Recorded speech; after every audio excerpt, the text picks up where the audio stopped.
हामी धेरै भूमिका बाँच्दैनौँ। हामी एउटा विशेष विषयमा अन्तर्संवाद गर्नेछौँ। सोच छ, विचार छ, अझै भन्ने हो भने यसलाई सैद्धान्तिकरण गर्न बाँकी नै होला। नेपाली सन्दर्भमा चाहिँ यो अन्तर्घुलन तपाईँ भन्दै आइरहनु भएको छ, के हो? आउती सर, पहिला यो अन्तर्घुलनकै अलिकति परिभाषित गरिदिनु हुन अनुरोध गर्छु। अब यो चाहिँ अन्तर्घुलन भनेर हामीले जातीय अन्तर्घुलन वा सामाजिक अन्तर्घुलन भनेर जे कुरा अगाडि सारिएको हो, सुनिँदैछ? सुनिरहेछौँ, जानुहोस् अगाडि। यो एउटा सैद्धान्तिक अवधारणाको रूपमा अघि सारिएको हो, किनकि जात व्यवस्था भएको समाजमा चाहिँ कुनै पनि जातसँग बराबर हुँदैन। त्यो आर्थिक रूपमा पनि, सामाजिक रूपमा पनि र त्यो राजनैतिक रूपमा पनि उनीहरू उच्च नीचको सम्बन्धमा आधारित भएर बसेको हुन्छ।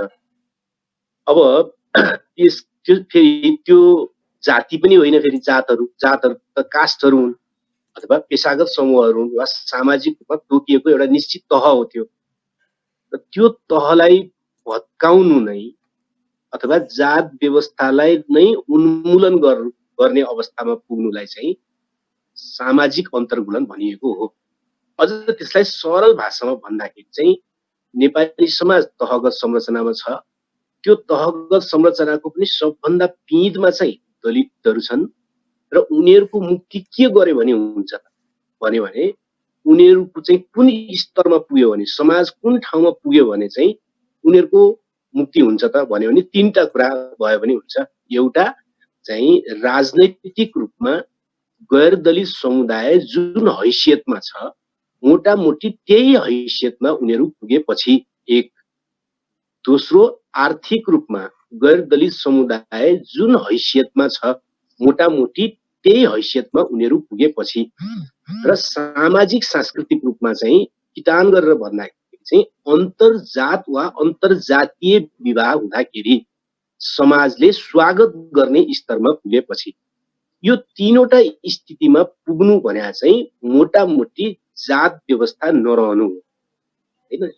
मोटामोटी दलितहरू, किनकि समाजको सबभन्दा पिँधमा परेकाहरू जसलाई मानव अधिकारका कोणबाट पनि, राजनीतिक कोणबाट पनि, सामाजिक सांस्कृतिक आर्थिक सबै कोणबाट पिँधमा छन्, उनीहरूको तीनटा हैसियत सरल भाषामा बुझाउनका निम्ति मैले भन्ने गरेको कि आर्थिक रूपमा पनि उनीहरू गैर दलित सरह मोटामोटी पुगेपछि पुग्छन् भने, यसै गरी राजनीतिक रूपमा पनि गैर दलित सरहको हैसियतमा उनीहरू पुग्दछन् भने, र सांस्कृतिक रूपमा बराबरी हैसियत भने के त, त्यसलाई अझ पोइन्ट गरेर भन्दाखेरि के भनिएको भने अन्तर्जात वा अन्तर्जातीय विवाह गर्दा समाजले त्यसलाई पुरस्कृत गर्ने वा स्वागत गर्ने स्थितिमा पुग्नु भनेको चाहिँ सामाजिक अन्तर्घुलनको अवस्थामा पुग्नु हो। र त्यो अवस्थामा पुग्नु भने चाहिँ जात व्यवस्था अन्ततः अन्त्य हुने अवस्था भने हो। त्यसकारणले सामाजिक अन्तर्घुलनको जो परिभाषा वा त्यसलाई सैद्धान्तिकृत गर्दाखेरि चाहिँ हामी पुग्नु पर्ने ठाउँ कहाँ हो भन्ने अर्थमा भनिएको। अहिले सामाजिक अन्तर्घुलन भइसक्यो वा भन्ने अर्थमा होइन कि कहाँ पुग्नुपर्छ त यो समस्या समाधान। जात व्यवस्थाले उत्पन्न गरेको उच्च नीचमय तहगत संरचनालाई अन्त्य गर्नका निम्ति चाहिँ कुन बाटोबाट कहाँसम्म पुग्नुपर्छ त भन्ने सन्दर्भमा भनिएको कुरा। भनेपछि आउतीजी, यो उच्च नीच पूर्ण यो समाज छ हाम्रो, जहाँ चाहिँ यो जातीय व्यवस्था छ, अझै हिन्दू समाज जहाँ छ त्यहाँ उच्च नीचको तहै तह छ भनेपछि अन्तर्घुलन पनि शताब्दीऔं वर्षदेखि, भनौँ न 3000-4000 वर्षदेखि धेरथोर अन्तर्घुलन त पक्कै हुँदै आएको थियो।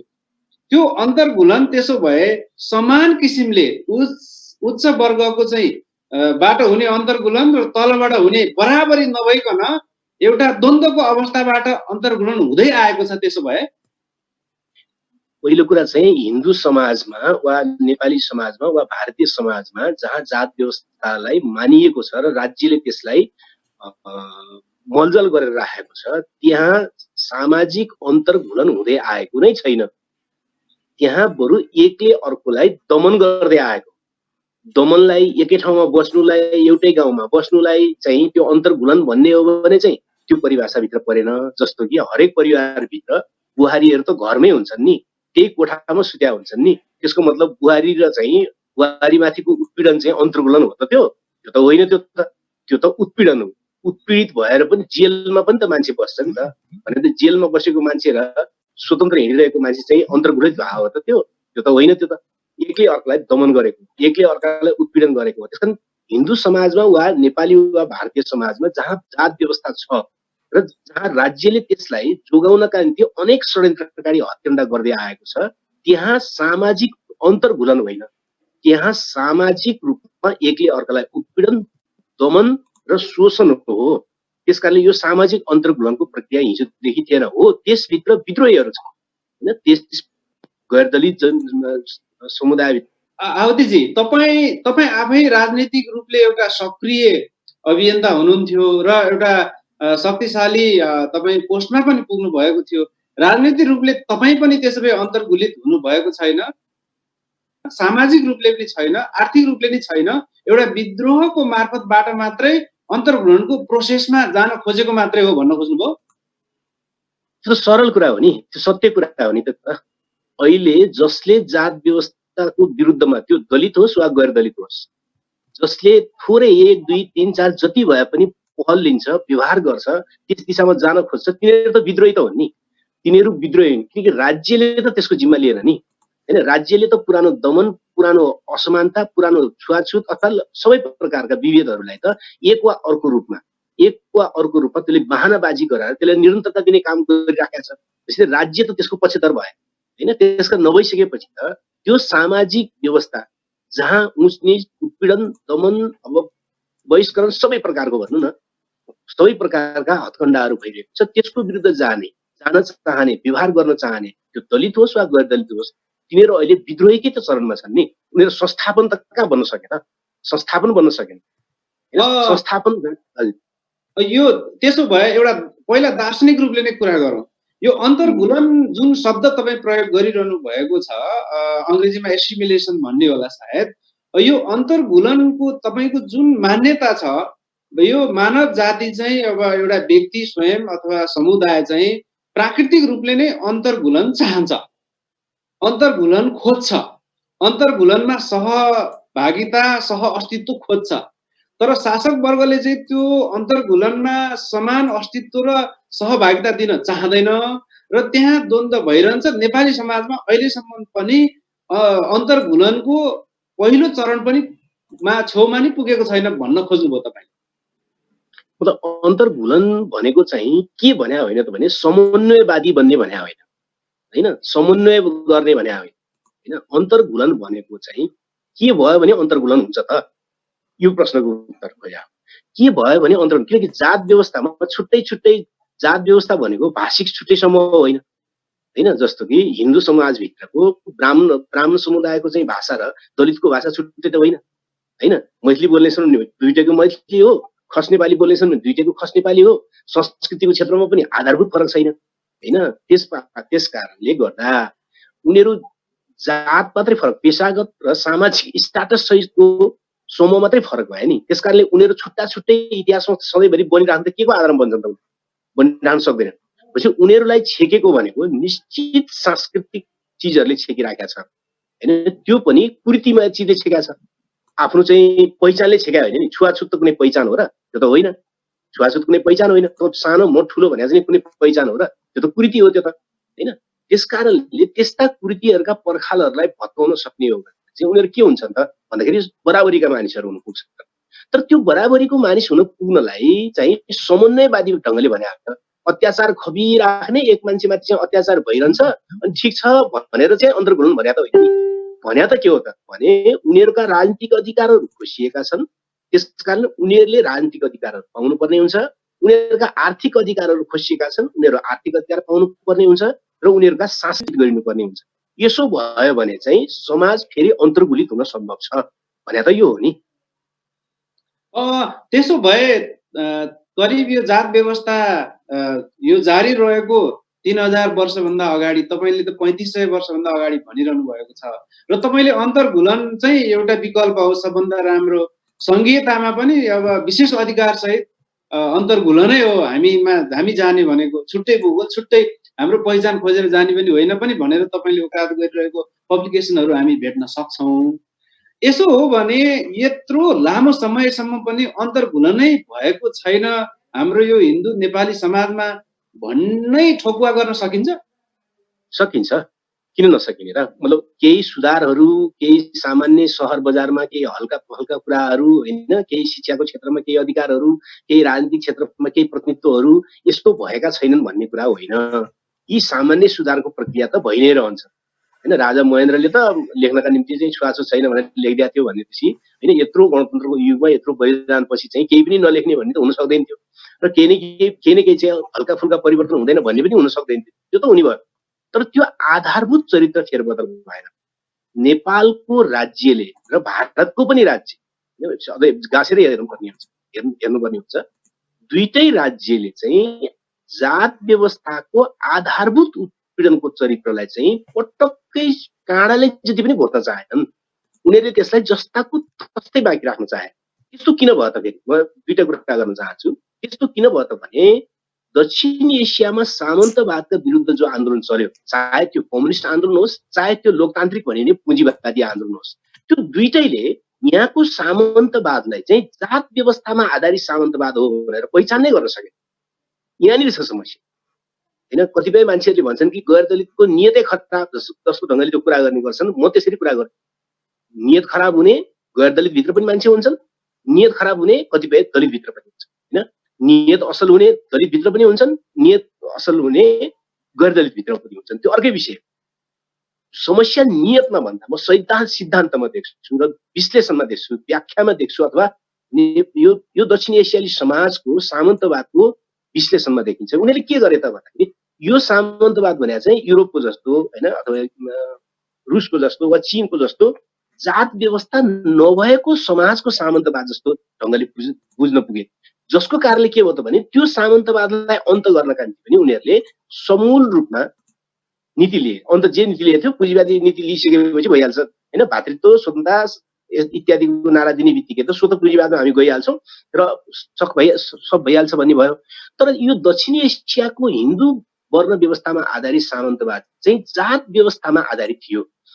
कि त्यसो भएको हुनाले यहाँको सामन्तवादसँग लड्ने हुँदाखेरि वास्तविक लडाइँ चाहिँ केका विरुद्ध लड्नुपर्ने हुन्छ भने जात व्यवस्थाको विरुद्ध लड्नुपर्ने होइन। किनकि यहाँको वर्ग निर्माण पनि जात व्यवस्था मार्फत हुन पुगेको हो, यहाँको संस्कृति निर्माण पनि जात व्यवस्था मार्फत हुन पुगेको हो, यहाँको अर्थतन्त्र पनि जात व्यवस्था मार्फत हुन पुगेको। यहाँ सामन्त को भयो भने जात अनुसार सामन्त हुने होइन, हली को हुने भन्यो भने जात अनुसार हुने हो। त्यस कारणले गर्दा मलाई टुङ्ग्याउन दिनुहोस् है, त्यस कारणले गर्दा यहाँको सामन्तवादका विरुद्धको लडाइँ भनेको जात व्यवस्थाको विरुद्धको लडाइँ हुनु पर्दथ्यो। तर यहाँको कम्युनिस्ट वा यहाँको चाहिँ लोकतान्त्रिक भन्ने राजनीतिक आन्दोलनले यो समाजको सामन्तवादको चरित्रलाई ठिक ढङ्गले व्याख्या गर्न सकेन, रणनीति पनि ठिक ढङ्गले बन्न सकेन। त्यस कारणले के भइदियो भने लोकतन्त्र आयो भन्दाखेरि के हुने भयो भने जात व्यवस्था सहितको लोकतन्त्र आउने भयो। हेर्नुहोस् है, जात व्यवस्था सहितको पुँजीवाद आयो। अहिलेको पुँजीवाद हिन्दुस्तानमा हेर्नुहोस् या नेपालमा हेर्नुहोस्, जात व्यवस्था सहितको लोकतन्त्र, जात व्यवस्था सहितको पुँजीवाद। हिजो देखिएको माथि पर्दै आएको जातबाट शासकहरू आउने, या फेरि अर्को भ्रम पनि नपर्छ। अर्को पनि कति बेला भ्रम पर्छ, हिजोदेखि कथित माथिल्लो जातमा बसेका मान्छेहरू चाहिँ सबै शासक हुन पायो भने त होइन नि। फेरि त्यस्तो त होइन, फेरि हुन पाउने कुरा पनि छैन होइन। भने त के हो त भने हिजोदेखि नै सामन्तवाद अन्तर्गत, जात व्यवस्थामा आधारित सामन्तवाद अन्तर्गत जुन जातिबाट शासकहरू आउने, आज पुँजीवाद वा लोकतन्त्र आइसक्दा, गणतन्त्र आइसक्दाखेरि त्यही समुदायबाट चाहिँ अत्यधिक शासक आउने होइन। हिजोदेखि आउन नपाएकाहरूबाट चाहिँ थोरै आउने स्थिति बन्यो। त्यो भने के त भने अबको लोकतन्त्र भन्नुहोस् वा गणतन्त्र भन्नुहोस्, त्यो पनि जात व्यवस्थामा आधारित हुन पुग्यो। त्यसकारण समस्या हाम्रो सैद्धान्तिक व्याख्यामा मात्रै छैन कि हाम्रो समग्र दक्षिण एसियामा हामीले चलाएको सामन्तवाद विरोधी आन्दोलनलाई पुनर्विचार गर्नुपर्ने कुरा चाहिँ सम्बन्धित छ। आउतीजी, यो राजनीतिक हिसाबले पनि यो अन्तर्घुलनमा हामी गएकै छैनौँ। सामाजिक, आर्थिक धेरै तिनटै किसिमले भन्नुभयो तपाईँले। यो अहिले तपाईँले भन्नुभएको एङ्गलबाटै हामी कुरा जोडौँ एउटा घटनासँग। समाजमा जातीय व्यवस्थाले, जातीय व्यवस्थासहित जोडिएको सामन्तवादले यति धेरै चाहिँ पिपै पिप बग्न नसकेर जेलिरहेको ठाउँमा काँडाले जति नि खोज्न सकेनौँ, यो अहिले राजनीतिक आन्दोलनहरूले भनिरहनु भयो तपाईँले। अहिले रुकुमको घटनासँग जोडौँ। एउटा सामाजिक अहिले आर्थिक र राजनीतितिर अहिले पछि हामी फर्कौँला। एउटा सामाजिक सांस्कृतिक एउटा अन्तर्घुलनको क्रममा रहेको घटनालाई जोडौँ। नवराज विश्वकर्मा र उसका साथीहरूलाई करिब 200 देखि 300 भन्ने कुराहरू आइरहेको छ। त्यहाँ बाँच्न सफल भएका युवाहरूले त्यति धेरै व्यक्तिहरूले बिहे गर्न गएको केटाहरूलाई लखेट्यो। एउटा सांस्कृतिक एउटा अन्तर्घुलनको सामाजिक अन्तर्घुलनको एउटा बलियो आधार भनेको विवाह।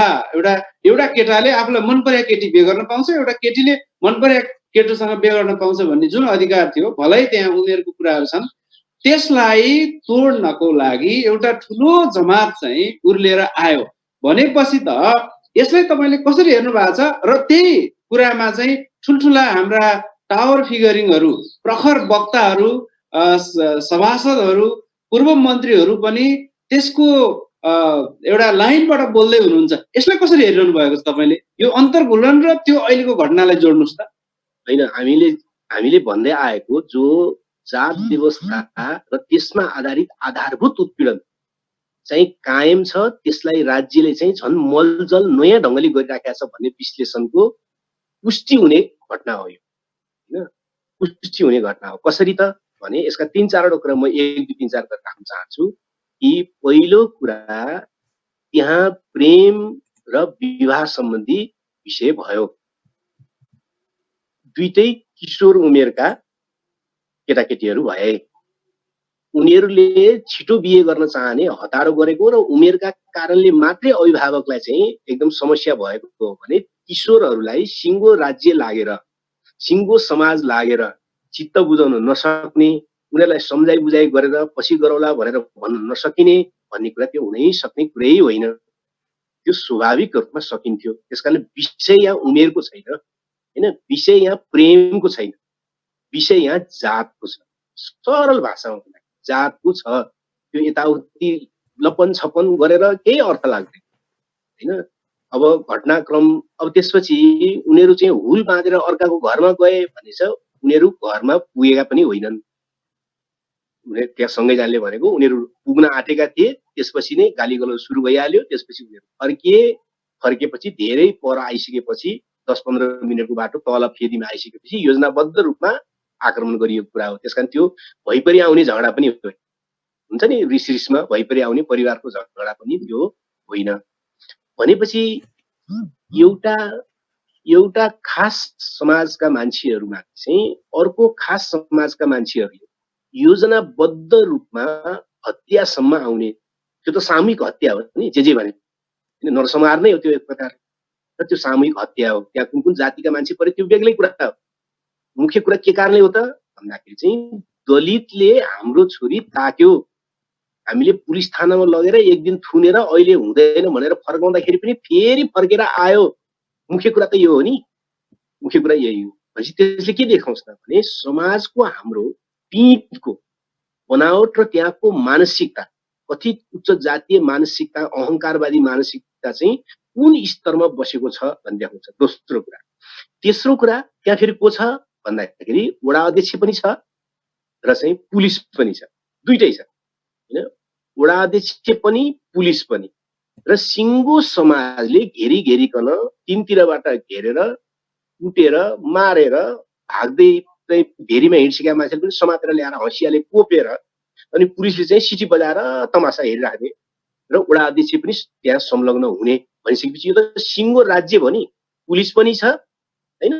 अब जनप्रतिनिधि पनि छ र सिङ्गो गाउँ पनि छ भनिसकेपछि यो के हो त भने यो सिङ्गो राज्यको बनावट त्यहाँ चाहिँ राम्रोसँग प्रकट भयो। त्यहाँ जात व्यवस्था कसरी टिक्या छ त भन्ने कुरा चाहिँ राम्रोसँग त्यहाँ प्रकट भयो। अब अर्को कुरा सुरु भयो। फेरि अर्को कुरा के सुरु भयो त भनेदेखि चाहिँ अब केन्द्रीय राज्यले के गर्दैछ, हैन? केन्द्रीय राज्यले चाहिँ के गर्यो त भने उसले एउटा जाँचबुझ समिति बनायो भनेर उसले संसदमा भन्यो। र जाँचबुझ समितिमा उसले को राख्छ त भन्दाखेरि आफ्ना प्रशासकहरू राख्छ, हैन? गृह मन्त्रालयको उपसचिव, गृह मन्त्रालयको सहसचिव, हैन? महाधिवक्ताको कार्यालयको मान्छे इत्यादि इत्यादि आफ्ना प्रशासकहरू उसले त्यहाँ राख्छ। अब त्यहाँको सांसदले कस्तो बयान दिन्छ त संसदमा भनेदेखि चाहिँ मतलब झगडा हुने क्रममा भेरीमा हाम फाले भन्छ उसले। जबकि न त्यो सांसद त्यहाँ गएर बुझ्न भ्याएको छ, ऊ काठमाडौँमै छ होइन, ऊ बुझ्न भ्याएको पनि छैन। पुलिस जो आफ्नै आँखा अगाडि घटना घटेको छ त्यो पुलिसको रिपोर्टको आधारमा भन्छ के होइन, पुलिसका अनुसार भन्छ। कुन पुलिस त भन्यो भने घटना घटेको बेलामा जो सिटी बजाएर तमासा हेरेर बसेको छ र जसलाई झोलुङ्गे पुल तरेर पारी गएर जाजरकोटतिरबाट समेत घेरेर पिटेर नदी तरेर जाजरकोट पुगिसकेकाहरूलाई समेत फेरि समातेर पिटेर अनि पिट्नेहरूले पुलिसलाई बुझाएका है। अब मार्ने जति मर्यो, अब नमार्ने भन्ने कुरा भइसकेपछि त्यसलाई बुझाएको स्थिति छ। अब सांसदले के बोल्छ त, हर्ताकर्ता सांसदले भन्यो भने भेरीमा हाम फालेको पुलिसका अनुसार भनिसकेपछि त कुरा त बुझ्यो नि। अब धेरै प्रश्न भयो। के प्रश्न भयो त भने राज्य समाज र प्रहरी जनप्रतिनिधि स्थानीय तहको चाहिँ उनीहरू सम्पूर्ण रूपमा नरसंहारमा उत्रिने मानसिकतामा छन् हैन। अनि केन्द्रीय राज्य चाहिँ कहाँ छ त भनेदेखि केन्द्रीय राज्य र त्यहाँ त्यसको केन्द्रीय संसद चाहिँ संसदका मान्छेहरू चाहिँ कुन हालतमा छन् त, त्यहाँसँग सम्बन्धित कथित उक्त जातका भनिने क्रान्तिकारी पनि भनिनेहरूको हालत चाहिँ के छ त भन्दाखेरि जो घटनास्थलमा सिठी बजाएर उभिएको पुलिसले दिएको रिपोर्टको आधारमा भेरीमा हाम फालेर आफै हाम फालेर मरेका, जबकि जाजरकोटको त्यो सिमानाका मान्छे त्यो भेरी किनाराका मान्छे र चाहिँ रुकुम किनाराका चाहिँ लकजरी तर्नेहरू त्यो कोही डुबेर मर्नेवाला छैन त्यहाँ हैन। त्यो कुरा त त्यो होइन, कुरा त्यो होइन भनिसकेपछि अब राज्य र केन्द्रीय सरकारले गरेको जो नाटकबाजी छ अनि संसदमा पनि त्यो विषयमा दलितले बोल्नु पर्छ हैन। अध्ययन समिति बनायो भने चाहिँ गैर दलित मात्रै बस्नु पर्ने, हेर्नुहोस् है कस्तो मजाको छ नि कुरा। संसदमा बोल्नु पर्यो भने दलितले बोल्नु पर्ने, किनकि पार्टीले योजनाबद्ध रूपमा गरे हो ती पार्टीहरू कि आफ्ना दलितहरूको नाक जोगाइदिनु पर्छ दलित समुदायको निम्ति अगाडि। यिनीहरूले त बोलेका थिए नि भन्न पार्नुपर्छ भनेर दलित अगाडि उभ्याइदिने। अनि फेरि निर्णय गर्ने ठाउँमा चाहिँ को राख्ने त भन्दाखेरि चाहिँ राज्यको चाहिँ जे भन्ने मान्छ त्यो गर्ने काम मान्छेहरू राखेर चाहिँ त्यहाँ फेरि समिति बनाउने।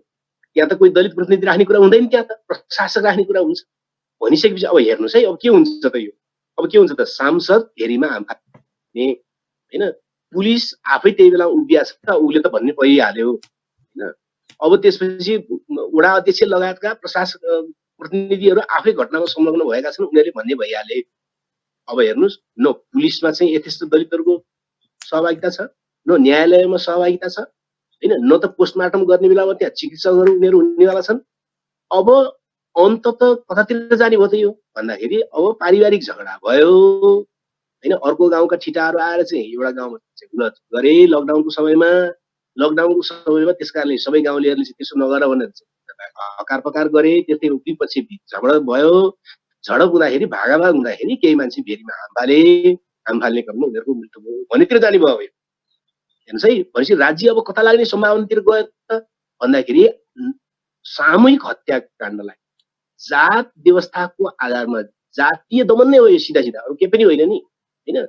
यसलाई अब आम नरसंहारको घटनालाई ऊ कता लानेतिर गयो त भन्दाखेरि सामान्य दुर्घटना बनाउनेतिर गयो, सामान्य दुर्घटना बनाउनु। र यो यदि देशव्यापी रूपमा सबै तहले अहिले खुसीको कुरा के छ त भने नेपालमा शिक्षित र चाहिँ न्यायप्रेमी गैर दलितहरूको पनि ठुलो हिस्साले यसको विरुद्धमा दृढतापूर्वक बोलिरहेको छ। मानवाधिकार कर्मी भन्नुहोस् वा विद्यार्थी भन्नुहोस् युवा भन्नुहोस् हैन, गैर दलित भित्र विकसित भएको एउटा ठुलो संख्याले यसको विरुद्ध दृढतापूर्वक बोल्न थालेको हुनाले र दलितहरूमा पनि चेतना एक स्तरको चेतना भएको हुनाले यो दुईटै चिजलाई मिलाएर जाँदाखेरि राज्यलाई दबाव सृष्टि गर्न सकिने र उसलाई अन्यायहरू अत्याचारको विरुद्ध चाहिँ फेरि अत्याचारीहरूलाई कठोरतामा उभ्याउन सक्ने सम्भावना त जीवित छ। तर के हुन्छ त भन्दाखेरि सिंगै राज्य अब बिस्तारै यो काण्डलाई, यो हत्याकाण्डलाई चाहिँ सामान्यकरण गर्ने, सरलीकरण गर्ने र यो सामान्य भवितव्य हो तिर लगिसकेपछि चाहिँ फेरि यो धेरै नै हिजो जे कुरा दोहोरिँदै आयो त्यही कुरा दोहोरिने खतरा पनि छ। जस्तो कि म तपाईँलाई भनौँ 2068 सालदेखि आजसम्म हेर्दाखेरि त 18 देखि 20 जना दलितहरूको त हत्या भइसक्यो नि। कसैको लास चाहिँ कसैको अन्तर्जातीय बिहे गर्दाखेरि लास चाहिँ मारिएकाहरूको लास अहिले पनि टिचिङ हस्पिटल छ 4 वर्षदेखि हैन। कसैको के छ, कसैलाई पनि न्याय त भएको छैन हैन। सेते दमाईको केसमा बाहेक हैन। सेते दबाईको हत्याको केसमा बाहेक राज्यले ठोस रूपमा चाहिँ बोलेको र चाहिँ कानुनले पनि राम्रोसँग चाहिँ न्यायको पक्षमा गएको उदाहरण कतै छ र? छैन। भनिसकेपछि त 18-19 जनाको त हत्या भइसक्यो। यो त बाहिर आएको कुरा हो। भित्रको कुरा त बाँकी छ। यही केसमा पनि 3 जना त बेपत्ता छन्। तिनीहरूको हालत के होला? हैन, यत्रो दिनसम्म भेट्नु नभएको तिनीहरूको हालत के होला भनिसकेपछि 68 सालदेखि अहिलेसम्म लगातार हत्याकाण्ड मचिरहेको छ, तर राज्यसँग त्यसको कुनै उपचार छैन वा गर्नै चाहँदैन। किन गर्न चाहँदैन त भन्दाखेरि यसको 3-4 वटा कारण छ। एउटा त राज्यसँगै बनावट नै हिन्दू उच्च जातीय अहङ्कारवादमा आधारित रहेको छ। हैन, देशमा यस्तो हालत छ, हैन, प्रधानमन्त्रीले फ्यास बोलिदिन्छ, हैन, छुवाछुत मुक्त भइसक्यो, त्यति सक्यो। हैन, हालत के रहेछ त भन्ने कुरा थाहा हो नि। प्रधानमन्त्रीले बोलेको 1 हप्ता बित्न नपाई कत्रो नरसंहार भयो। सिरियसली गम्भीरतापूर्वक लिने कुरा छैन। बरु राज्य आफै नै हिन्दू उच्च जातीय अहङ्कारवादमा आधारित छ। हैन, जस्तो कि अब म यस्तो किन भयो, जस्तो कि भनौँ त्यही एउटा ठाउँमा, त्यही रुकुमको ठाउँमा त्यो ग्रामीणमा आयो होला त, किन मनोबल त्यस्तो आयो होला? यसको बारेमा सामाजिक ढङ्गले कुरा गर्दाखेरि म 1 मिनेटमा कुरा सक्न चाहन्छु। त्यो के त भने आम मानिसमा के हुने रहेछ भन्दाखेरि मान्छेहरू भन्छन् नि, राजा त्रिभुवनले टोपी लायो, त्यसपछि अरूलाई पनि त्यस्तै जुल्फी पाल्न मन लाग्यो, टोपी पाल्न मन लाग्यो भने जस्तै। किन समाजका अगाडि बढिएका भनेका वा सबैले मानिएका भनेका मान्छेहरूले जस्तो व्यवहार गर्छन्, आम समाजमा पनि संस्कृति त्यही सर्दै जान्छ। हैन, अब के गरियो? त्यत्रो चाहिँ जनआन्दोलन र जनयुद्ध भयो।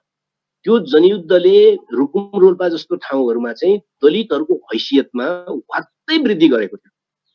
हैन, हामी सबैलाई थाहा छ त्यहाँ जनसरकार उपप्रमुखसम्म पनि, हैन, दलित हुने स्थिति त्यहाँ पैदा भयो। त्यो बेला कसैले पनि यस प्रकारले सोच्न सक्दैन।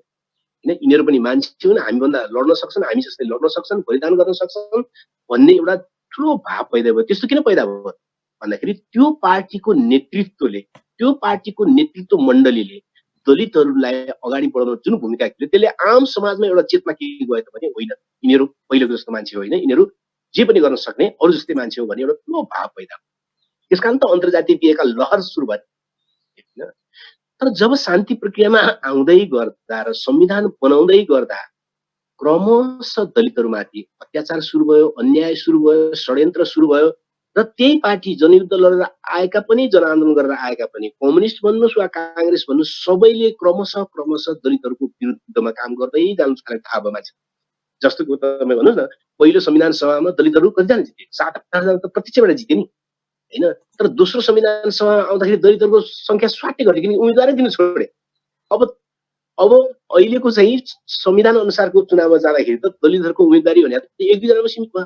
यदि सिङ्गो समाजले बुझ्यो नि, सिङ्गो समाजले बुझ्यो, किन समाजमा जरा गाडेर बसिरहेको जातवादको मनस्थितिले यो कुरा बुझ्यो। ओहो, यिनीहरूलाई त पछाडि नै राख्नु पर्ने रहेछ नि त, यिनीहरू त संजोगको कारणले पो अगाडि आएको रहेछ, यी पार्टीहरू सबैले त पछाडि लगे त, बुझ्यो त सबैले, हैन, सबैले त प्रष्ट बुझ्न थाले। त्यसै गरी छुवाछुत विरुद्धको कानुन बन्यो, तर त्यसलाई दृढतापूर्वक राज्य लागू गर्न चाहेन। त्यहाँ पनि मान्छे मारेछ, त्यहाँ पनि मान्छे मारेछ, त्यहाँ पनि मान्छे मारेछ, तर राज्य दृढतापूर्वक लाग्दैन। हैन, त्यहाँ दृढतापूर्वक लाग्दैन भनिसकेपछि त आम समाजले के बुझ्ने भयो त भन्दाखेरि यो त भन्ने कुरा मात्रै रहेछ। अजित मिजारको लास्ट 4 वर्षसम्म हस्पिटलमा हुँदाखेरि पनि उठाउन नसक्ने स्थिति, राज्यले कुनै कारबाही नगर्ने स्थिति भइसकेपछि त्यो विषय बुझेको हिजोदेखि नै जातवादी ढङ्गले सोच्ने मान्छेको मनमा के भले गर्नेवाला छैन, राज्यले त साथ दिनेवाला छैन। यसरी क्रमशः संविधान बनाउने बेलादेखि क्रमशः हिजो अलिकति हुन खोजेको प्रगतिमा पनि क्रमशः त्यो प्रतिगमनतिर जान थाल्यो र अनि गाउँपालिकाको चुनाव जो भयो, नगरपालिकाको चुनाव जो भयो, त्यहाँ के भयो त भन्दाखेरि झुक्किएर काहीँ उपाध्यक्ष हुने, नत्र भने चाहिँ वडा सदस्य हुनेतिर गयो। भनेपछि यत्रो परिवर्तन भनेर दलितहरूलाई अगाडि ल्याउने भने कुरा त्यो होइन रहेछ, वडाको एउटा सदस्य पनि ग्यारेन्टी गर्ने भने रहेछ त, भनेपछि यो त फलै रहेछ नि त भन्ने कुरा पनि प्रश्न भयो। हैन, भूमिहीन दलितहरूलाई जमिन दिने भनेर त्यत्रो संविधान सभामा उठेको कुराले मान्छेहरूको मनोबल वात्तै उठेको थियो, न्यायप्रेमीहरूको। अब त्यो आएर चाहिँ कहाँ टाँसियो त भने संविधानबाट नदिने, कानुनबाट दिने, कानुनबाट नदिने आयोबाट दिने, आयोबाट नदिने एनबाट दिने, नियमावलीबाट दिने टुक्नेर अब त घडेरी दिनेतिर गयो। भनेपछि त सिङ्गो समाजले बुझ्यो नि त, हो यिनीहरूमाथि परिवर्तनले गर्छ भने त होइन रहेछ, वास्तवमा यिनीहरू पछाडि नै रहेछ भनेर समाज यो देश यो पहिलो संविधान बनेदेखि अहिलेसम्म चाहिँ क्रमशः प्रतिगमनको बाटो जुन लियो, तपाईँलाई म देखाउनु कर्णालीमा अब चाहिँ कर्णालीमा वा सुदूरपश्चिममा दलितहरूमाथि उत्पीडन भयो भनेर के नाकले भन्ने भने देशभरिमा सबभन्दा दलितहरू बढी भएको कर्णाली प्रदेशमा सबभन्दा बढी भयो 23% चाहन्छ। अरे मन्त्रीमण्डलमा एकजना मन्त्री बनाउँदैन हैन। हिजो जुन बेलामा दलितहरू चुनिन सकिँदैन भनिन्थ्यो त्यो बेला दलितले भोट पाउँदैन भनेर नउठाइदिने हैन। जुन बेलामा दलित सुनिने स्थिति आयो त्यो बेलामा चाहिँ निर्णायक ठाउँमा नलैजाने। तपाईँहरूले सोचौँ न, जहाँ घटना घटेको छ कर्णाली प्रदेशमा दलितहरूको संख्या देशकै सबभन्दा धेरै छ, 23% भन्दा बढी। तर एकजना मान्छे त्यहाँ मन्त्रीमण्डलमा छ त छैन नि त। भनिसकेपछि त जहाँ त्यत्रो छन्, जनयुद्धको समयको कुरा गर्ने हो भने पनि यता एमालेतिरको जनआन्दोलन साइडको कुरा गर्ने हो भने एउटा विशाल कार्यकर्ताहरूको पंक्ति दलितहरूको छ हैन। विशाल थोरै पनि होइन, तर उनीहरूलाई दियो त त्यहाँ, त्यो त दिएन। सभामुख बन्न दिन्छ त त्यहाँ, त्यो त दिँदैन। त्यहाँ मुख्यमन्त्रीको त कुरै छोड्नु। यदि दलितहरूले न्यायपूर्ण स्थितिमा मुख्यमन्त्री बन्न पाउने हो भने कर्णालीमै हो सबभन्दा बढी संख्याको हिसाब। मुख्यमन्त्री त कुरा छोडिदिनुहोस्, मन्त्रीमण्डलमा एकजना पनि राखिएन भनेपछि यसबाट के बुझ्यो त समाजले? सिङ्गो समाजले के बुझ्यो त भन्दाखेरि राज्यले चाहिँ दलितहरूलाई चाहिँ अगाडि बढाउनु भनेको कुरा चाहिँ वास्तवमा भन्या मात्रै रहेछ। केही सुधार अलिअलि चाहिँ गर्ने भन्या रहेछ, तर आधारभूत रूपमा उनीहरूको जीवनमा परिवर्तन ल्याउने होइन भन्या रहेछ। किनभने उनीहरू पछाडि पर्नेहरू नै रहेछन् भनेपछि त उनीहरूले पीडितको समाजले पहिलेदेखि बोकेर आएको दलित प्रतिको जो धारणा छ त्यसलाई मलजल हुने काम भयो नि यो 8 वर्षमा, जसको कारणले गर्दाखेरि जनयुद्ध जस्तो त्यत्रो उतार चढाउ उठेको चाहिँ युद्ध उठेको ठाउँमा यति क्रूर घटना घट्न पुग्यो नि त। के कारणले घट्न पुग्यो त भन्दाखेरि समाजमा त्यो भावना थियो, त्यो कुरीतिको चाहिँ गहिरो गरी जरागाडेको चिन्तन थियो। जनयुद्ध जनआन्दोलन जस्ता विभिन्न कारणहरूले गर्दाखेरि त्यो कमजोर हुन थालेको थियो। तर संविधान बनाउने बेलादेखि नेपालका कम्युनिस्ट वा लोकतान्त्रिक भन्ने पार्टीहरूले दलितहरूमाथि र उत्पीडितहरूमाथि, महिलाहरूमाथि पनि कुरा त्यही होइन, उत्पीडितहरूमाथि जुन प्रकारको षड्यन्त्र गर्न थालेर आन्दोलन युद्धबाट भएका केही भावनात्मक उपलब्धिहरूलाई पनि कमजोर पार्दै जाने ठाउँमा त्यसबाट सिङ्गो समाजले के बुझ्यो त भने यो परिवर्तन भएको होइन। त्यसकारण हामीले नयाँ परिवर्तनको माग अनुसार काम गर्नु जरुरी छैन। म्युट भयो आउदेजी, म्युट भयो तपाईको, म्युट भयो। यहाँनिर रोकेर प्रश्न एउटा गर्छु, म्युट भयो। ठिक छ। त्यसो हो भने जुन अन्तर्घुलनको सपना तपाईले बोक्नु भएर राजनीतिक रूपले पनि सुनिरहनु भएको छ? अहिले सुनिरहेको छु, भन्नुस्। जुन सपना बोकेर त्यत्रो ठुलो राजनीतिक अभियानमा पनि हिँड्नुभयो तपाईँ, यही अहिलेका नेताहरूको पनि पछि लाग्नुभयो तपाईँ भनेपछि त्यो पहिलाको त्यत्रो समय खेरै गएको हो तपाईहरू जस्तो राजनीतिज्ञहरूको? विद्रोहको निम्ति, आन्दोलनको निम्ति र सकारात्मक पहलका निम्ति गरिएको कुनै पनि प्रयत्न खेर जाँदैन, गएको होइन। किन होइन त भन्दाखेरि चाहिँ हामी भन्छौँ नि स्पार्टाकसले 2000 वर्ष अगाडि गरेको विद्रोह त खेर गएन भन्छौँ हामी हैन। अहिले स्पार्टाकसलाई सम्झिने बित्तिकै प्रत्येक विद्रोही, प्रत्येक न्यायप्रेमीलाई छातीमा गर्व हुन्छ नि। स्पार्टाकस जस्तो दास जो पूर्ण मानिस पनि बन्न पाए, उनीहरूले गरेको विद्रोह त खेर गएर आज 2000 वर्ष पछिसम्म पनि हामीलाई उत्प्रेरित गरिराखेको छ भनिसकेपछि हाम्रै उमेर समूहमा हामीले गरेका राम्रा कामहरू खेर गए भन्ने कुरा होइन। त्यो त्यसले जति गर्न सक्छ त्यति गरे, तर भइदियो के त भने प्रतिगमन भएपछि के लाग्छ त हैन? प्रतिगमन भइसकेपछि त फेरि त्यसका विरुद्ध लड्नु बाहेक त अरू केही उपाय छैन। त्यसकारण बुझ्नुपर्ने कुरा यहाँ के छ भन्दाखेरि म दुई चारवटा कुरा अलिक किटेर राख्न चाहन्छु यो सन्दर्भमा। पहिलो कुरा चाहिँ नेपाल सरकारलाई दबाब दिएर यो रुकुम हत्याकाण्डको सन्दर्भमा वा जाजरकोट हत्याकाण्डको सन्दर्भमा अन्याय गर्नेहरू, अत्याचारीहरू, हत्याराहरूलाई कानुनको कठघरामा ल्याए पनि ल्याउनु त पर्यो जसरी पनि ल्याउनु पर्यो। त्यो सङ्घर्ष जसरी जहाँबाट जसले सम्भव छ त्यसरी सङ्घर्ष गर्नु पर्यो अब हैन। त्यो त गर्नै पर्यो, तिनीहरूलाई कठघराममा उभ्याउनै पर्यो। त्यो पहिलो कुरा भयो। तर यहाँ बुझ्नै पर्ने कुरा के छ त भने त्यसो हुने बित्तिकै यो जात व्यवस्थाले सृष्टि गरेको यस प्रकारको समस्या र घटना घटिरहने श्रृङ्खला चाहिँ बन्द हुँदैन। यो कस्तो हो त भने जस्तो भन्नुहोस् कि संसारमा कतिजना बलात्कारीहरूलाई अहिलेसम्म सजाय गरियो होला त, हैन? बलात्कारीलाई फाँसी दिने देश पनि छन्। ती देशहरूमा कति बलात्कारीहरूलाई फाँसी दियो होला? जेल मात्रै हाल्ने देशहरूमा कति लाखजना बलात्कारीहरूलाई जेलमा हालियो होला त, तर बलात्कार त अन्त्य भएन। किन अन्त्य भएन त भन्दाखेरि महिलामाथि बलात्कार हुने आर्थिक, सामाजिक र राजनीतिक व्यवस्था चाहिँ पुँजीवादले कायम राखिराख्यो।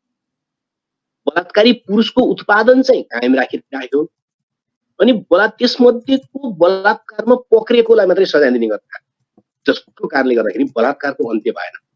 भनेको जस्तै यदि जात व्यवस्थामा आधारित नेपाली समाज वा भारतीय समाज पनि जात व्यवस्थामा आधारित राजनीतिक, आर्थिक र सांस्कृतिक रूपमा हैन दलितहरूलाई वा अरू उत्पीडितहरूलाई चाहिँ पिरमा राखिराख्ने, तर त्यसबाट उब्जिने केही हत्याकाण्ड र केही अत्याचारलाई मात्रै सजाय गरे जस्तो गरिराख्ने हो भने त यो त कहिले पनि अन्त्य हुँदैन। त्यसकारण अब सोच्नुपर्ने, अब म 1 मिनेट सक्छ है, अब सोच्नुपर्ने कहाँनिर छ त भने यो 200 वर्षको इतिहास हेर्दाखेरि दक्षिण एसियाको पुँजीवाद चाहिँ जात व्यवस्था विरोधी हुन सकेन, हैन? अन्तको पुँजीवाद चाहिँ सामन्तवाद विरोधी भयो, तर दक्षिण एसियाको पुँजीवाद चाहिँ सामन्तवाद विरोधी भएन। बरु यो जात व्यवस्थामा आधारित पुँजीवाद भयो। राजनीतिक भाषामा भन्दाखेरि जात व्यवस्थामा आधारित लोकतन्त्र भयो। अब यसरी भनौँ आवतीजी, यसरी भनौँ मार्क्सवाद पनि ब्राह्मणवादको अगाडि निर्णय भयो भन्न खोज्नु मात्रै कुरा छैन। दक्षिण एसियाका मार्क्सवादीहरूले पनि गम्भीर त्रुटि गरेको कुरा के हो त भने यहाँको सामन्तवाद चाहिँ जात व्यवस्थामा आधारित हो। यहाँको वर्गहरू पनि जात व्यवस्थाको उत्प्रेरणामा बनेको हो। त्यसकारणले हाम्रो समाजमा न्यायका निम्ति लड्ने भने, समानताका निम्ति लड्ने भने चाहिँ वर्गीय सँगसँगै जात व्यवस्थाको उन्मूलन हो भनेर जो लाइन तय गर्न सक्नु पर्थ्यो त्यो गर्न नसकेकै हो। यहाँ एउटा कुरा जोडिहाल्छु आवतीजी, यहाँ जोड्छु म। मैले अनुसन्धान गर्ने क्रममा पनि धेरै बुद्धिजीवी साथीहरू राजधानी बाहिरको पनि भेट्दा, अझै हेडमास्टरहरू हिजो पनि मैले कुरा राखेको थिएँ, उहाँहरू कम्युनिस्ट आन्दोलनमै हुनुहुन्थ्यो र उहाँहरूलाई कहिले पनि पार्टीले यो जात व्यवस्था विरोधी खालको ओरिएन्टेसन गरेन भन्छ। तपाईँ आफै पनि त्यो राजनीतिक अभियानमा त्यति लामो समय खर्चिनुभयो।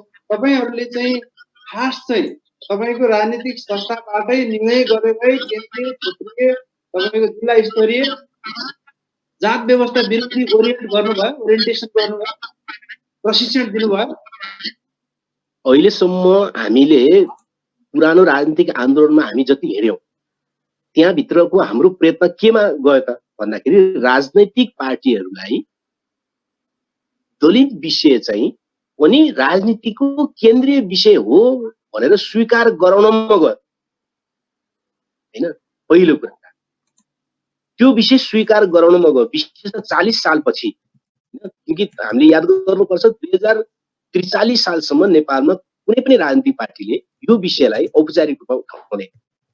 40 को दशकपछि नेपालका न्यायप्रेमीहरूको सम्पूर्ण ध्यान कहाँ गयो त भन्दाखेरि राजनीतिक पार्टीहरूलाई यो पनि राजनीतिको केन्द्रीय मुद्दा हो है भनेर स्थापित गराउन गएर त्यो केन्द्रीय मुद्दा चाहिँ बन्न सफल भयो। यथार्थ त्यो केन्द्रीय मुद्दा बन्या हुनाले त हामीलाई यसरी छलफल गर्न पनि अहिले मजा लाग्छ नि त, हैन?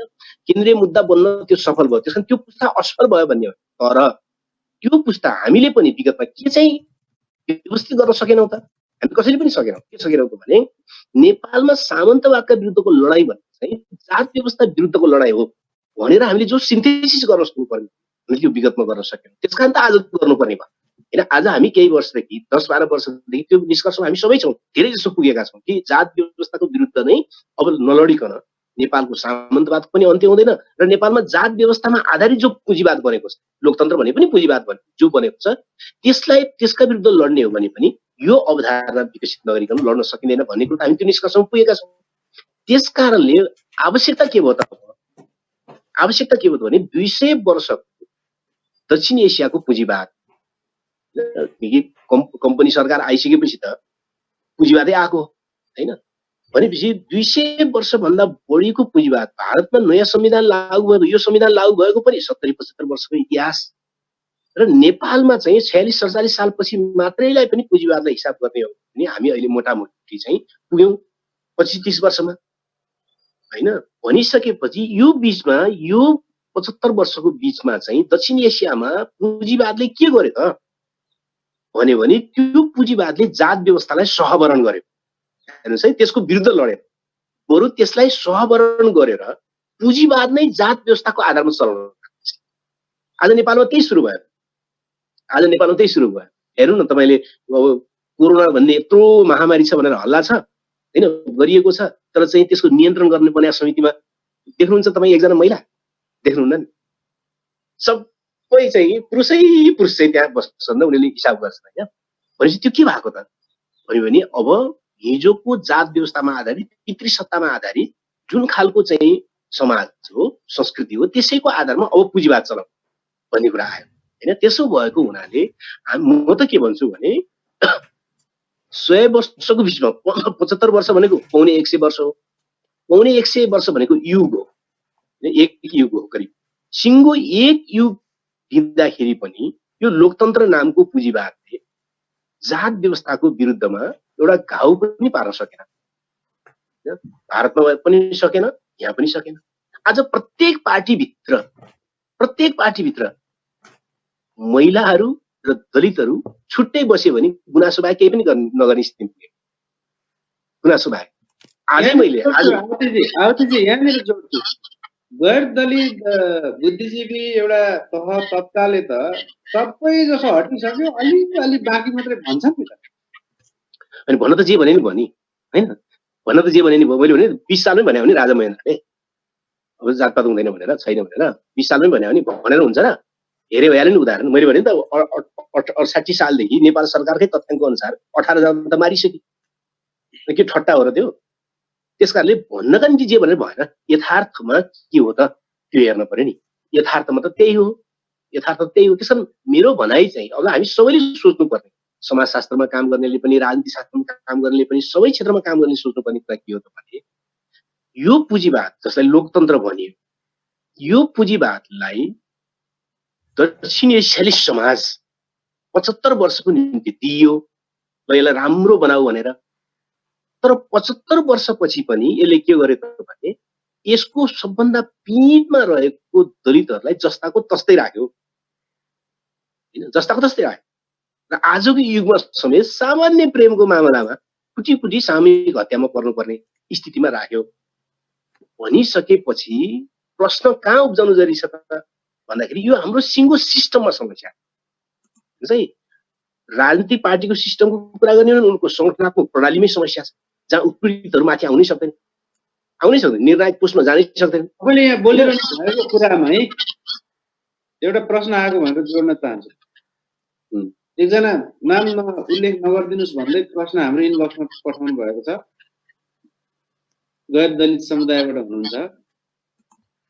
तपाईँले गरेको कुरा त ठिकै हो, तर तपाईँहरू दलित भनेर चाहिँ शब्दहरू राख्नुहुन्छ, त्यसमा आफ्नो कुरालाई मात्रै समेट्नुहुन्छ, यति मात्रै है हाम्रो यो समूहभित्र भन्नुहुन्छ, अनि फेरि अन्तर्ग्रहणको कुरा गर्नुहुन्छ। अब त्यहाँ जो हुकुममा पुगे युवाहरू यदि दलित नभएर गैर दलित भएको थियो भने चाहिँ मारिन थियो भन्न खोज्नु भएको भन्दै हुनुहुन्छ। स्वाभाविक रूपमा अहिले अब तपाईहरु दलित भनेर इत्यादि भनेर भन्नुभयो, म दलित भएर बोलिरहेको हो र यहाँ? म कुन समुदायबाट आए मुख्य कुरा होइन नि, मुख्य कुरा चाहिँ न्यायको पक्षमा को बोल्ने भन्ने कुरा हो। तारालाल श्रेष्ठ दलित भएर यो कार्यक्रम चलाइरहेको हो त? के दलितहरूको बारेमा बोल्ने अहिले दलित मात्रै छन् त? अनि के न्यायको पक्षमा लड्न चाहिँ अर्को जातिको मान्छे पनि गैर दलितसँगै दलितहरू हिँडेनन् त इतिहासमा? समानुपातिक ढङ्गले हिँडे नि। गणतन्त्रको इतिहासमा गणतन्त्र ल्याउँदाखेरि समानुपातिक ढङ्गले दलितहरूले बलिदान दिए। त्यसकारणले उनीहरू दलितको बारेमा मात्रै लडे त उनीहरू होइन नि, सबैको निम्ति लडे नि। त्यसैगरी आज गैर दलितहरू जो न्यायप्रेमी छन् त्यो पनि दलितको निम्ति पनि लड्ने भए। न्यायप्रेमी पुरुष महिलाको निम्ति पनि लड्ने भयो। न्यायप्रेमी महिला पुरुषलाई आउने अत्याचार भयो भने पुरुषको निम्ति लड्ने। त्यसकारण यो दलित भएर बोलिरहेको वा दलितको सन्दर्भमा बोलिरहेको भन्ने अर्थमा बुझ्नु हुँदैन, एउटा कुरा। दोस्रो कुरा चाहिँ त्यहाँ चाहिँ गैर दलित त्यसरी गएको भए त्यस्तो हुँदैन थियो त? नेपालमा कहाँ चाहिँ त्यस्तो भएको छ? कहाँ भएको छ त त्यस्तो? हुँदैन थियो नि त। यो त प्रष्टै कुरा हो नि, यो त हुँदैन थियो नि, भएकै छैन त कसरी हुन्छ त? सामान्य झगडा हुन सक्छ, मेरो छोरी दिन्छु दिन्न भन्नेमा झगडा हुन सक्छ, मेरो बहिनीलाई नजिस्काऊ भन्नेमा झगडा हुन सक्छ, प्रेमी प्रेमिका बीच झगडा हुन सक्छ, घर घर बीच झगडा हुन्छ, गाउँले बीच पनि अलि झगडा हुन सक्छ। तर तीनतिरबाट घेरेर 18-19 जना केटाहरूलाई घेरेर अनि कुटेर मारेर भेरीमा फाल्ने घटना घटेको छ त नेपालमा बिहेको मामलामा? छैन नि त, घट्दैन थियो नि त, घट्दैन, त्यस्तो होइन। त्यसकारणले नेपालमा घटेकै छैन, घट्दैन। यो त जातको आधारमा नै घटेको नि, प्रष्टै कुरा छ नि त। यो यहाँ मात्रै घट्या होइन नि, यो त काभ्रेदेखि सुरु भएको हो नि, काभ्रेदेखि सुरु भएको होइन। त्यसमा दैलेखमा गयो सेती तपाईँको छोराको केसमा चाहिँ सेती तपाईँलाई बाउ चाहिँलाई मारिदिए होइन। त्यसै गरी चाहिँ यो त व्याप्त छ नि, जातकै केसमा त छ नि। गैर जातको केसमा महिलाले मर्नु परेको छ, विशेष त मधेसमा त्यो घटना बढी घटिरहेका छन्, दहेज दाइजोको केसमा। तर अरू पुरुष पनि मर्नु पर्ने स्थिति जो आएको छ अधिकांशमा त त्यो त दलितकै केसमा त परेको छ, जातकै केसमा परेको छ नि, अरू कुरा होइन। त्यसमा म अघिको कुरा अब म जोड्दै थिएँ, त्यो के त भने त्यसकारणले प्रत्येक पार्टीभित्र उत्पीडितहरू पदको निम्ति बार्गेनिङ गर्नेसम्म त उनीहरू जाने भए, तर उनीहरू सम्पूर्ण रूपमा आफ्नो अधिकार सम्पन्न भएको उनीहरू त्यस्तो अनुभूतिमा पुग्नै नसक्ने। अहिले प्रत्येक पार्टीका नेताहरू प्रत्येक पार्टीभित्र चाहिँ दलित समुदायबाट, महिला समुदायबाट, उत्पीडित समुदायबाट गएका मान्छेहरूसँग कुरा गर्यो भने, एकान्तमा कुरा गर्यो भने उनीहरू गुनासो बाहेक केही पनि गर्न सक्ने हालत छ, बिलाउन मात्रै। त्यति असन्तुष्टिको स्थितिमा छ। त्यस कारण के हो त? कारण के हो त भने हामीले जस्तो पार्टी निर्माण गर्यौं त्यो चाहिँ उत्पीडितहरूको पार्टी निर्माण गर्यौं। उत्पीडितको गर्छु भनेर त गर्यौं, त उत्पीडितको पार्टी निर्माण गर्यौं। उत्पीडितहरू पनि सम्मानित हुने पार्टी बन्न सक्यो, किनकि हाम्रो पार्टी संरचनामा गडबडी छ, सिद्धान्तमा गडबडी छ, कहीँ त्यो सच्याउनु पर्छ। हामीले पुँजीवादी ढङ्गले पार्टी बनायौँ, कम्युनिस्ट पार्टी भने पनि संगठनात्मक मामलामा हामीले पुँजीवादी ढङ्गले बनायौँ, जसको कारणले गर्दा के हुन्छ, हिजोदेखि नै आउँदै गरेका समुदायबाट चाहिँ सर्लक्क नेताहरू आइपुग्छन्, अरू चाहिँ सबै चाहिँ बाँधा जस्ता हुन्छन्, अथवा सबै दास जस्ता हुनुपर्छ, अथवा पिछलग्गु हुनुपर्ने हुन्छ, वा निरीह हुनुपर्ने हुन्छ। अब सिङ्गो व्यवस्थाको कुरा गर्दाखेरि पनि पुँजीवादी व्यवस्थाले अब उत्पीडितहरूको मुद्दा हल गर्न सक्दो रहेछ, अथवा जात व्यवस्थाको विरुद्ध त यो जान सक्दो रहेछ भन्ने त पुष्टि भयो नि। भारतको 75 वर्ष र नेपालकै पनि अनुभव हेऱ्यो भने त पुँजीवादी व्यवस्था नै जान सक्दो रहेछ। त्यसकारणले अहिले देखा परेको जो काण्ड छ, रूपन्देहीको महिलाको चाहिँ आत्महत्या भनिएको केस होस्, वा चाहिँ रुकुम र चाहिँ यो जाजरकोटको केस होस्, वा चाहिँ काभ्रेको चाहिँ अजित मिजारदेखिको थाती रहेको केस होस्, लगायतका 18, 19, 20, 22 वटा हत्याकाण्डको जो केस छ, यो केसका विरुद्ध पनि देशव्यापी रूपमा न्यायप्रेमीहरू, त्यो दलितहरू मात्रै होइन, जसलाई ठिक ट्र्याकमा ल्याउन प्रयत्न गर्नु पर्यो, यो जरुरी छ। तर साथमा के पनि जरुरी छ त भने यसले अन्तिम समाधान दिँदैन, बरु अन्तिम संविधानको निम्ति जात व्यवस्था उन्मूलन, जात व्यवस्थाकै अन्त्य गर्ने राजनीतिक आन्दोलन, त्यो भनेको सामन्तवादै हो, अरू कुरा केही पनि होइन, होइन, सामन्तवादी हो। तर हाम्रो समाजको सामन्तवाद चाहिँ जात व्यवस्थामा आधारित छ, हाम्रो समाजमा आधारित पुँजीवाद चाहिँ जात व्यवस्थामा आधारित छ। त्यसकारण त्यो जात व्यवस्था सहितको पुँजीवाद व्यवस्था परिवर्तनको आन्दोलनको अब नयाँ श्री गणेश गर्नुपर्ने हुन्छ, नयाँ अवधारणा तयार पार्नुपर्ने हुन्छ, त्यो गर्नै पर्ने हुन्छ, अर्को कुनै विकल्प छैन। अहिले सुन्दाखेरि त्यो त कहिले गर्ने होला भन्ने लाग्छ, नगरिकन केही पनि हुँदैन, होइन। त्यसकारण त्यो अवधारणा सहित त्यो व्यापक फलकमा सोच्नका निम्ति सबैले प्रयत्न सुरु गर्नुपर्छ भन्ने मलाई लाग्छ। एउटा कमन सेन्सको कुरा गरौँ।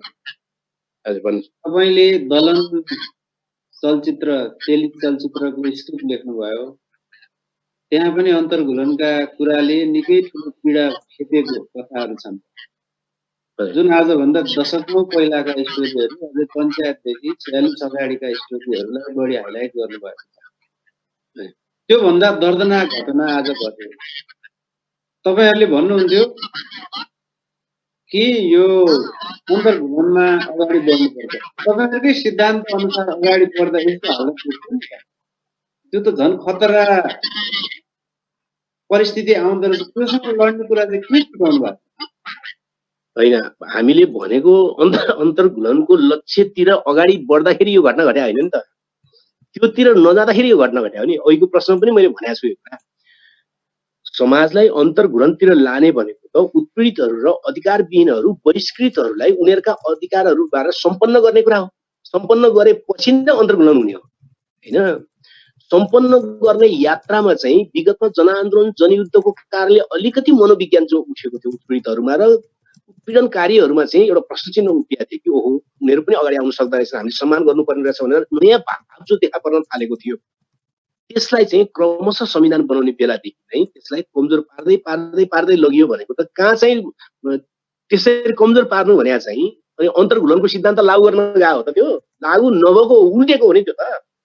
त्यस कारणले विगतको उपलब्धिलाई समेत उल्टाउने काम भयो भने अन्तर्घुलनतिर लानका लागि न्यायपूर्ण व्यवहार कहाँ भयो त? अब भएन नि, न्यायपूर्ण व्यवहार भएन, बरु उल्टियो। मैले भने त कर्णाली प्रदेशमा एकजना मन्त्री समेत छैन दलित, जहाँ सबभन्दा बढी दलितहरू छन् हैन।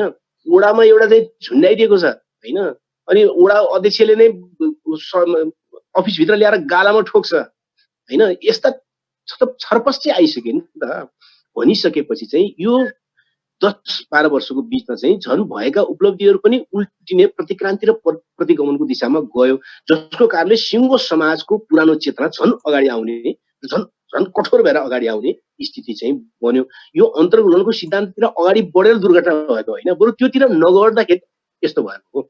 सुशीलजी ठिक छ, आउदी सर अझै अगाडि बढाउँ। त्यसो हो भने यसरी पनि हेर्न सक्छौँ, एउटा युवा अलिक सचेत समूह कसको यो धेरै अनुरोध म्युट गरिदिनुहोस् त। ठिक छ है, ठिक छ है, भनौँ न। एउटा तह र तबकाको मान्छेको चेतना बढ्यो र उसले संविधान कानुन हरेक उसले सुनिश्चित गरेको अधिकार दिन खोजे, तर एउटा तबकाले दिनै चाहेन। त्यो स्थितिमा त पुग्यो नि त, अन्तर्घुलन खोज्न अधिकारले दिएको कुरा हो भनेर त हिँड्ने स्तरमा त पुग्यो नि त। त्यसको द्वन्द्व निम्ति आएको त होइन। द्वन्द्व निम्तिनु न्यायपूर्ण विषयमा द्वन्द्व हुनलाई बेठिक भन्न मिलेन हैन। जस्तो कि स्वतन्त्रतापूर्वक बाँच्न चाहने महिलाले म सम्बन्ध विच्छेद गर्छु भनेर द्वन्द्व गर्नलाई गलत भन्न मिलेन नि, त्यो त ठिक हो नि।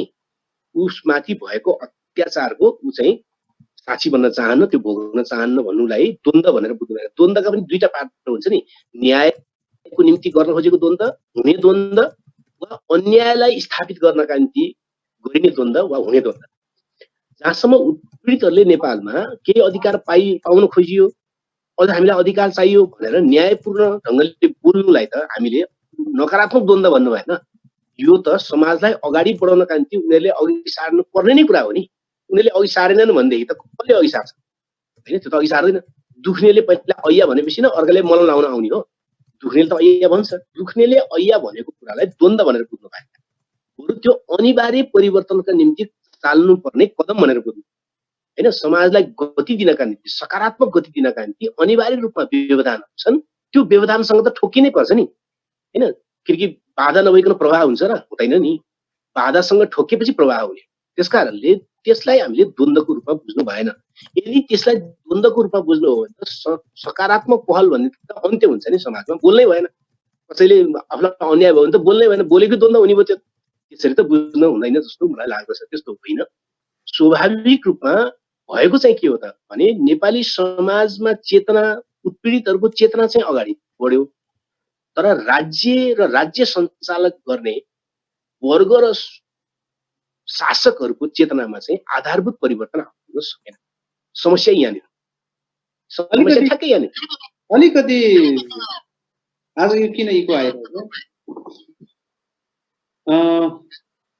चिसो चुलो पढ्यौँ हामीले, त्यहाँ पनि हारेकै कथा छ। बाटो मुनिको पुल आयो, हारेकै कथा छ। दलनको कथामा नि साह्रै ठुलो पीडा खोकेको, चारपाटा मोडेर सुँगुरको पाठो बोकाएर 4 घन्टा कटाइएको, आत्महत्या गर्न भिरबाट हात फालेका, यस्ता धेरै कथाहरू छन्। त्यो पनि विद्रोहको लागि भेटतोड, चेतना विस्तारको लागि भेटतोड सहयोग गर्यो होला। हाम्रो यो सांस्कृतिक साहित्यिक गतिविधिले पनि यो कमन सेन्स एउटा वर्गले चाहिँ नेतृत्व नै हो भनेर प्रश्रय दिन खोज्छ कि क्या? मैले जानेसम्म चाहिँ नेपालमा जात व्यवस्थाको विरुद्धमा वा यसको अन्तर्कुन्तरलाई राम्रोसँग छिचोलेर आम मानिसलाई प्रशिक्षित गर्ने गरी आवश्यक स्तरमा साहित्य आइपुगेको छैन, असाध्य कम छ हैन। अब चिसो चुलो भन्नु हैन, त्यसपछि मानिस ठुलो दिलले हुन्छ जातले हुँदैन भन्नु भने चाहिँ त्यो साहित्यको स्तर भनेको चाहिँ दलितहरूलाई सहानुभूति गर्नुपर्छ भन्ने स्तर हैन। जस्तो कि मानिस ठुलो दिलले हुन्छ जातले हुँदैन भनेको त जात चाहिँ हुन्छ भने हो नि हैन, जात चाहिँ हुन्छ हैन हैन, किनकि मानिस ठुलो दिलले हुन्छ जातले हुँदैन भने त जात चाहिँ हुन्छ भने हो। जात हुन्छ भने त्यो तल र माथि नै हुन्छ, बुझ्नु पर्यो। किन जात व्यवस्थाको सार भनेकै तल र माथि हो नि, नत्र किन चाहियो जात हैन। तल माथि नहुने समाजमा त जात पनि हुँदैन। त्यसकारणले महाकवि देवकोटा जसलाई महाकवि भनियो हैन सत्ताले, त्यो महाकविको चेतना पनि कहाँमा मात्रै थियो त भन्दाखेरि मानिस चाहिँ हैन दिल राम्रो छ भने सबै बराबर हुनुपर्छ भन्ने भयो हैन। तर दिल नराम्रो भएको मानिस चाहिँ बराबर हुँदैन त। यो भन्यो नि के दिल खराब छ एउटा फटा छ भने त्यसलाई छुवाछुत गर्न पाइन्छ र हैन, एउटा हैन हत्यारा छ भने पनि छुवाछुत गर्न पाइँदैन नि। त्यसकारणले गर्दाखेरि जात व्यवस्थाको विरुद्धको चेतनाको स्तर त्यहाँ थिएन। जात व्यवस्थाकै विरुद्धको चेतना स्तर त भर्खर 50 को दशकबाट सुरु भएको हो नेपालमा हैन। 50 को दशकबाट सुरु भयो हैन। भारतमा अलि पहिले सुरु भएको हो, त्यो व्यवस्थित हुन सकेन। त्यो त्यसका सैद्धान्तिक समस्याहरू छन्, त्यतिर म अहिले जान्न हैन। नेपालमा 50 को दशकपछि मात्रै सुरु भयो, जो हाम्रो पुस्ताले सुरु गरे आगे बढ्न। त्यसकारणले गर्दाखेरि चाहिँ साहित्य चाहिँ त्यो स्तरको साहित्य अझ पर्याप्त आएकै छैन, असाध्य कम छ हैन, असाध्य कम छ। कतिपय साहित्य भनेकाले त उल्टो काम गर्छ हैन, कतिपय सिनेमा भनेकाले त त्यसले उल्टो काम गर्छ, उल्टो सुल्टो काम गर्दैन। त्यो विषयमा बनेर के गर्ने र उल्टो काम गर्छ त्यसले हैन। तपाईलाई कतिपय त सिनेमा बनायो भने देखाउनै नदिने, जस्तै तपाईलाई नेपाल भाषामा एउटा टेलिश्रृङ्खला बनेको थियो पखा भन्ने, पर्खाल भन्ने हैन। त्यसमा चाहिँ नेपाल नेवार भाषा बोल्ने अथवा नेवार भित्रका दलितहरूको समस्यालाई त्यहाँ एक कुनाबाट चियाइएको थियो, तर त्यसलाई चल्नै दिएन, बन्द गर्न लगाइयो। किनकि साहित्य पनि मान्छेले सर्यायो भने अगाडि आउने त हो नि। त्यसकारण त्यो साहित्य नआओस् भन्ने पक्षमा पनि छ यहाँ मान्छेको जम्मा। यसकारणले गर्दाखेरि पर्याप्त रूपमा आएकै छैन, थोरै आएका छन्, त्यो पुगेको छैन। यसको बारेमा हजारौं हजार कला सामग्रीहरू आउनु जरुरी छ, लाखौं कला सामग्रीहरू आउनु जरुरी छ, अनि मात्रै सिङ्गो समाजलाई त्यसले प्रयोग गर्न सक्छ। अहिले यतिले पुग्दैन। यो महावीर पुनले के भन्दै हुनुहुन्छ, रुकुम घटनाकै विषयलाई लिएर चाहिँ अब हामी के गर्नु पर्ला त? रुकुम घटनाको विषयलाई लिएर 3-4 कुरा अनिवार्य रूपमा गर्नु पर्यो। एउटा, संगठित हुन् असंगठित हुन्, कुनै राजनीतिक संगठनमा हुन् वा कुनै राजनीतिक संगठनमा नहुन्, यसको विरुद्धमा भएका न्यायप्रेमीहरू, त्यो दलित होस्, त्यो गैर दलित होस्, त्यो मधेसी होस्, त्यो मुस्लिम होस्, कोही पनि होस्, उनीहरूले आफ्नो बलबुत्ताले भ्याए जति यसको विरोध गरिनु पर्यो। यसमा अन्यायहरू अपराधीहरूलाई सजायको कठघरामा ल्याउनका निम्ति राज्यलाई दबाब सृष्टि गर्नु पर्यो। त्यो सकिन्छ सडकमा आएर, सकिँदैन लेखेर, सकिँदैन सामाजिक सञ्जाल प्रयोग गरेर, साथीलाई फोन गरेर, के गरेर सकिन्छ, पहिलो कुरा। दोस्रो कुरा, विभिन्न संगठनहरू छन्, मानव अधिकारवादी संगठनहरू छन्, सबै संगठनहरू छन्, उनीहरूले अब संयुक्त अभियान चलाउनका निम्ति योजना बनाउन थाल्नु पर्यो। संयुक्त अभियान हैन, आजै मात्र मैले केही मानव अधिकारवादी साथीहरूसँग सल्लाह गरेको थिएँ, उहाँहरू पनि त्यो तयारीमा हुनुहुन्छ। भनेपछि चाहिँ मानव अधिकारवादी संगठनहरूले पनि संयुक्त अभियानहरू देशव्यापी रूपमा चलाउनु पर्यो अब हैन। दोस्रो, तेस्रो, दलित संगठनहरू जो छन्, कोही संसदभित्र रहेका पार्टीसँग सम्बन्धित छन्, कोही बाहिर रहेका पार्टीका सम्बन्धित छन्, उनीहरूले यो मुद्दालाई उठाएर संयुक्त अभियान, संयुक्त समिति बनाउनु पर्यो र संयुक्त अभियान चलाउनु पर्यो। तेस्रो कुरा। चौथो कुरा, संसदभित्र भएका दलितहरू, महिलाहरू वा न्यायप्रेमी गैर दलित सबैले यो विषयलाई संसदबाट पनि जाँचबुझ गर्नको निम्ति संसदीय समिति पनि बनाउनु पर्यो। सरकारलाई मात्रै छोडेर भएन, संसदीय समिति बनाउनका निम्ति पनि उनीहरूले सङ्घर्ष गर्न सक्नु पर्यो, आवाज उठाउन सक्नु पर्यो हैन। र राजनैतिक पार्टीहरूले पनि यसलाई विषय बनाउनु पर्यो। अब राजनीतिक पार्टीहरूले यसरी यो लकडाउनको मामलामा नेपालको सरकारले के गर्न खोजिरहेछ त भने न्यायपूर्ण मुद्दा जतिलाई घरभित्र थन्काइदिने, व्यक्तिहरूलाई घरभित्र थन्काइदिने, यही मौकामा के सकिन्छ पास गर्दै जाने भनेर जो जालसाजी गर्न खोजिँदैछ। र शङ्का यो पनि गर्न खोजिँदैछ कि अब यो लकडाउनलाई चाहिँ इमर्जेन्सीतिर मोड्ने हैन, यो एकदम ठुलो आर्थिक क्राइसिस इत्यादि आउन लाग्यो भनेर चाहिँ सङ्कटकालतिर लैजाने र सत्तालाई लम्ब्याउने र त्यही भित्र चाहिँ गर्नु खोजेका सारा गडबडी कुराहरू गर्ने मान्छेका चाहिँ असन्तुष्टिहरूलाई सडकमा आउन नदिने पनि हुन सक्दछ। त्यस्तो स्थिति भएछ भने पनि त्यसलाई अब राजनीतिक आन्दोलनको रूपमा त्यसलाई तोड्नुपर्ने हुन्छ। त्यसकारणले एउटा सङ्कल्प गरौँ सबैले एउटा सङ्कल्प के गरौँ भने जुन दिनसम्म यो लकडाउन 10 दिन बढ्ला 15 दिन बढ्ला के बढ्ला नबढ्ला छोडिदिउँ कि जुन दिनसम्म यो नरसंहार यो आधुनिक युगमा पनि गरिएको सबभन्दा कलङ्कपूर्ण घटना यो नरसंहारमा संलग्नहरूमाथि जबसम्म न्यायपूर्ण कारबाही हुँदैन त्यो बेलासम्म देशव्यापी रूपमा निरन्तर आन्दोलनको प्रक्रियामा दबावको प्रक्रियामा सङ्घर्षको प्रक्रियामा जानका निम्ति आफूसँग जे औजार छ त्यो औजार भन्नाले संगठन कोही केही छैन भने फेसबुकको भित्ता मात्रै छ नि, कोहीसँग संगठन होला, कोहीसँग फेसबुकको भित्ता होला, कोहीसँग पार्टी होला, कोहीसँग नागरिक समाज होला, कोहीसँग चाहिँ मानवाधिकारवादी संगठन होला, कोहीसँग प्रोफेसनल संस्थाहरू होला।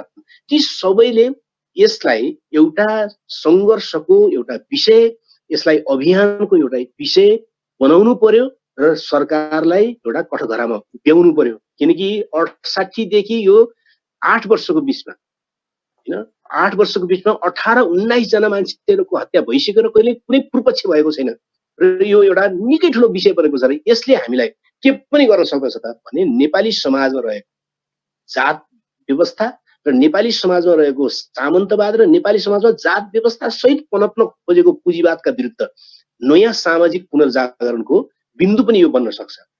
त्यसको निम्ति हामी सबैले सङ्कल्प गरौँ भन्ने मलाई लाग्छ। तपाईलाई एउटा अलिक बढी क्रिटिकल क्वेसन गर्छु।